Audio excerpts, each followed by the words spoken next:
ভাবুন তো, যদি আপনি হঠাৎ একদিন রাজপুত্র হয়ে যান, কিন্তু সেটা হয় মিথ্যার উপর দাঁড়িয়ে, তাহলে সেই মিথ্যা কতদিন টিকবে?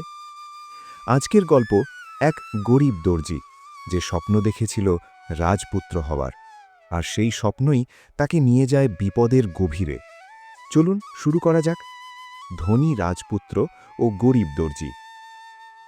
অনেক দিন আগের কথা, একটি ছোট শহরে লাবাকান নামে এক গরিব দর্জি বাস করত। সে খুব দক্ষ ছিল, কিন্তু তার মনে ছিল একটাই আফসোস, সে গরিব। একদিন সে রাজকীয় পোশাক সেলাই করছিল। পোশাকটি এত সুন্দর ছিল যে তার মনে এক লোভ জাগল, আমি যদি এই পোশাকটা পরে রাজপুত্র হয়ে যাই। এবং সে ঠিক সেটাই করল। লাবাকান রাজপুত্রের পোশাক পরে বেরিয়ে পড়ল, নিজেকে রাজপুত্র পরিচয় দিয়ে। লোকজন তাকে সত্যিই রাজপুত্র ভাবতে শুরু করল। সে উপহার পেল, সম্মান পেল, এমনকি রাজকীয় জীবনও উপভোগ করতে লাগল। কিন্তু একদিন পথে তার দেখা হলো এক যুবকের সাথে। যুবকটি বলল সে আসল রাজপুত্র, তার নাম ওমার।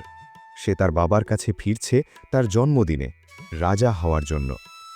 লাবাকান শুনে অবাক হলেও তার মনে জন্ম নিল এক ভয়ঙ্কর চিন্তা, যদি আমিই তার জায়গা নিয়ে নিই।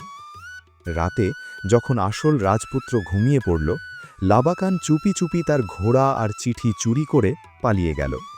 পরদিন সে নিজেকে রাজপুত্র ওমার বলে রাজপ্রাসাদে হাজির হল। রাজা তাকে দেখে খুশিতে ভরে উঠলেন, আমার ছেলে ফিরে এসেছে। কিছুক্ষণ পর আসল রাজপুত্রও সেখানে পৌঁছাল। সে চিৎকার করে বলল, এই লোকটা প্রতারক, আমি আসল রাজপুত্র। কিন্তু রাজা কারো কথা বিশ্বাস করলেন না। তিনি বিশ্বাস করলেন যে রাজপুত্রের মতো দেখতে, আর লাবাকানকে নিজের ছেলে হিসেবে মেনে নিলেন। রাজকন্যা রায়না কিন্তু সন্দেহ করছিল। সে বলল, কাপড় দেখে মানুষ চেনা যায় না। এবং সে একটা বুদ্ধি বের করল। রাজা ঘোষণা করলেন, রাজপুত্র, তুমি রাজকন্যার জন্য একটি সুন্দর পোশাক সেলাই করো। লাবাকান ভেতরে ভেতরে খুশি, কারণ সে তো দর্জি। সে খুব সুন্দর একটি পোশাক বানিয়ে ফেলে। অন্যদিকে আসল রাজপুত্র বলল, আমি সেলাই করতে পারি না, আমি যুদ্ধ আর রাজত্ব করতে শিখেছি। সবাই বুঝে গেল আসল রাজপুত্র কে। লাবাকান ধরা পড়ে গেল।